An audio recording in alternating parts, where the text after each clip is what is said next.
शंकर कह रहे हैं, माँ उमा से, माँ पार्वती से मेरा महेश कह रहा है, मेरा बाबा भोलेनाथ, मेरा बाबा विश्वनाथ, मेरा त्रिकालदर्शी कैलाशी अविनाशी कह रहा है कि हे पार्वती,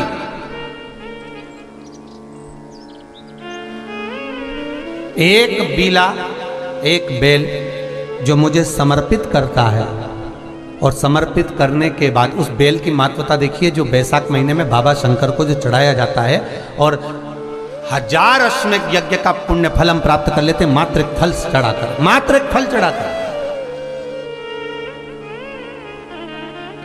हे पार्वती, संसार का मनुष्य जब मुझे वो बेलपत्र समर्पित कर, वो बेल का फल समर्पित करता है, पार्वती वो फल जो मुझे चढ़ता है, फिर मैं भले नर्मदा के जल से निकला हुआ कंकर शंकर क्यों ना हूं, फिर चाहे मैं गंगा के जल से निकला हुआ कंकर शंकर क्यों ना हूं, चाहे फिर मैं यमुना के जल से निकला हुआ कंकर शंकर क्यों ना हूं, चाहे मैं सरयू के जल से निकला हुआ कंकर शंकर क्यों ना हूं, चाहे मंदाकिनी के जल से निकला हुआ कंकर शंकर क्यों ना हूं, हे पार्वती, फिर जो भी शिवलिंग पर वो बेल समर्पित होता है, वो बेल उठाकर जीव अपने कार्य में ले सकता है। ये माँ उमा से कह रहा है। तो उस बेल की महत्वता जानेंगे। अब अपन उस बेल को जानने के लिए वापिस स्कंद पुराण में चले, तो स्कंद पुराण में लिखा हुआ है कि जो बेल बैसाख के महीने में शंकर को चढ़ाया जाता है, वो बेल का फल उठाकर रख लिया जाता है। बैसाख के महीने में उस चढ़े हुए, बाकी के आपको बेल का फल खाना हो तो बात दूसरी, पर चढ़ा हुआ जो बेल का फल है वो पूरा बैसाख नहीं खाना। बैसाख के बाद में अगला जो महीना आए, उस महीने के अंदर उस फल के अंदर का गुर्दा निकालकर उसको सुखा लीजिए, और सुखाकर जिस व्यक्ति को पथरी की बीमारी हो और जिस व्यक्ति को पेट में बहुत भोजन पचता ही नहीं है, पूरा शरीर पाचन क्रिया बेकार हो गई, उस व्यक्ति को केवल 7 दिन तक शंकर पर चढ़ा हुआ वो बेलपत्र प्रदान कर दीजिए, पथरी भी बाहर और पाचन क्रिया भी ठीक, जिंदगी भर तकलीफ नहीं। उस बैसाख में उस फल की इतनी महत्वता बाबा भोलेनाथ स्कंद पुराण, लिंग पुराण, नर्मदा पुराण, पद्म पुराण के अंतर्गत, शिव महापुराण के अंतर्गत वर्णन कर, उसकी महत्वता है। वो बेल का फल साधारण नहीं हो सकता। अब मंदार का जो पुष्प होता है, आंकड़े का जो फूल होता है, एक सफेद कलर का भी होता है और एक गुलाबी कलर का भी होता है। देखा है आप लोगों ने? बोलो, जम के बोलो, देखा है ना? गुलाबी कलर का जो पुष्प होता है, वो आप मंदार का, आंकड़े का जो गुलाबी कलर का पुष्प होता है, आप टीवी पे देख रहे होंगे, एक सफेद देख रहे होंगे, एक मंदार का गुलाबी फूल, नीला कलर का फूल देख रहे होंगे। जो नीला कलर का जो पुष्प होता है, गुलाबी कलर का जो आंकड़े का फूल होता है, प्रयास करना, जब किसी विषम परिस्थिति में फंस गए, विषम परिस्थिति, जब आपको लग रहा है कि मुझे बहुत भय लग रहा है, कुछ बुरा होने वाला, आपको लग रहा है आज मेरी उल्टी आंख बहुत फड़क रही है, कुछ गड़बड़ होने वाला है, आपको लग रहा है मेरी सीधी आंख फड़क रही, कुछ गड़बड़ होने वाला है, तब केवल वो नीला जो गुलाबी पुष्प है मंदार का, उसको कहीं से लाकर शिवालय में अशोक सुंदरी वाली जगह पर स्पर्श कर कर शिवलिंग पर आप चढ़ा दीजिए। आपकी विषम परिस्थिति कैसी भी होगी, वो रास्ता बनाकर बाहर निकल जाएगी, आपको फंसना नहीं, परेशान नहीं। मंदार आंकड़ा, सफेद आंकड़े का पुष्प भी भगवान शिव को समर्पित होकर, जैसे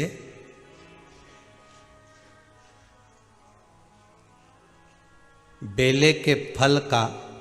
गुर्दा, बेल का जो फल होता है, बेलपत्री का फल, उसका जैसे गुर्दा, उसके अंदर का जो भाग होता है बेल का, वो गुर्दा,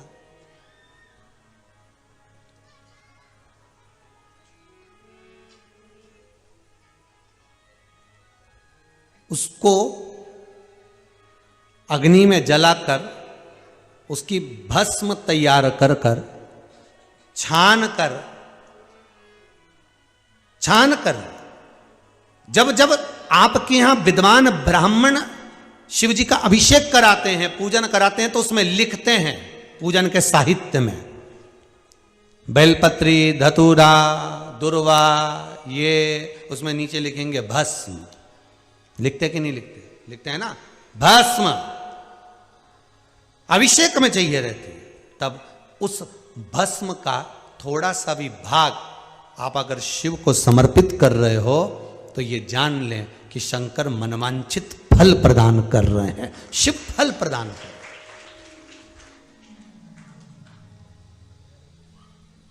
महाराज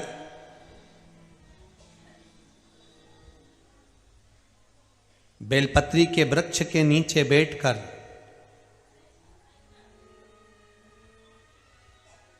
हाथ में एक बेलपत्र का पत्ता रखकर आप पंचाक्षर मंत्र नमः शिवाय, ओम नमः शिवाय या श्री शिवाय नमस्तुभ्यम या महामृत्युंजय मंत्र का स्मरण कर रहे हो, पर डंडी का भाग अपनी ओर, बेलपत्र की बीच वाली पत्ती का भाग बीच वाली उंगली की ओर रखकर अगर आप स्मरण कर रहे हैं और अपनी कामना कर कर बेलपत्री के वृक्ष के नीचे बैठकर उस पत्ते को सम्मुख रखकर बाबा से विनय कर कर एकांत में उस बेलपत्री के वृक्ष की छांव में, बेलपत्री के वृक्ष की छांव आप कामना कर कर उस पत्ते को शंकर भगवान के ऊपर समर्पित कर रहे हैं, तो ये जान कर रखें कि पार्वती और शिव का मिलन करवा रहे हैं और अपनी मनवांछित फल कामना पूर्ण करवा रहे हैं। क्योंकि शिव और पार्वती का जब मिलन होता है, शंकर पार्वती जब एक दूसरे के सम्मुख में होते हैं, शिव और पार्वती जब एक दूसरे के सामने अपने बच्चों के कारण एक दूसरे के सम्मुख में आते हैं, तो उनके चेहरे पर प्रसन्नता का भाव आ जाता। वो फल, मनवांचित फल की कामना आप जिस कामना के लिए कर रहे हो, विवाह के लिए, नौकरी के लिए, सर्विस के लिए, व्यापार के लिए, रोग मुक्ति के लिए, आप जिस कामना से कर रहे हो। ईश्वर महादेव, जो व्यक्ति पथभ्रष्ट हो जाए, जैसे मदिरा के नशे में पड़ गया, कहीं जुए में पड़ गया, कहीं मांसाहार में पड़ गया, कहीं व्यसन में पड़ गया, कहीं गलत काम में अगर कोई जा रहा है, तो श्रंभेश्वर महादेव के नाम से काली तिल भगवान शिव को समर्पित करी जाती है। महाराज काली तिल को वापस उठाकर ले आते हैं, उसी काली तिल को जो मदिरा का नशा करने वाला होता है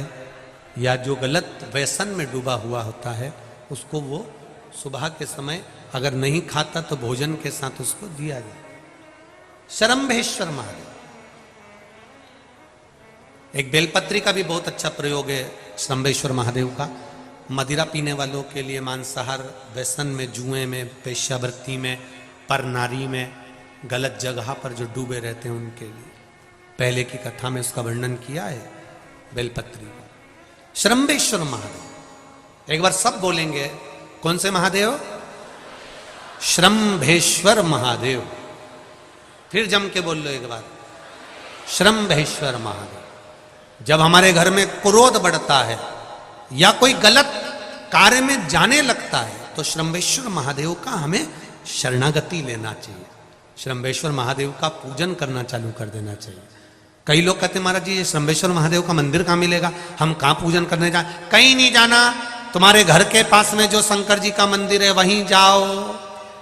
उसी देवालय में, उसी मंदिर में जाओ, श्रंभेश्वर महादेव के नाम से जल चढ़ाना प्रारंभ करेंगे। वो जल जो गलत संगत में पड़ा हुआ है उसका आचमन कराना प्रारंभ करेंगे, अपने आप उसकी धीरे धीरे बुद्धि सुधरना प्रारंभ हो जाएगी। ऐसा श्रंभेश्वर महादेव का है।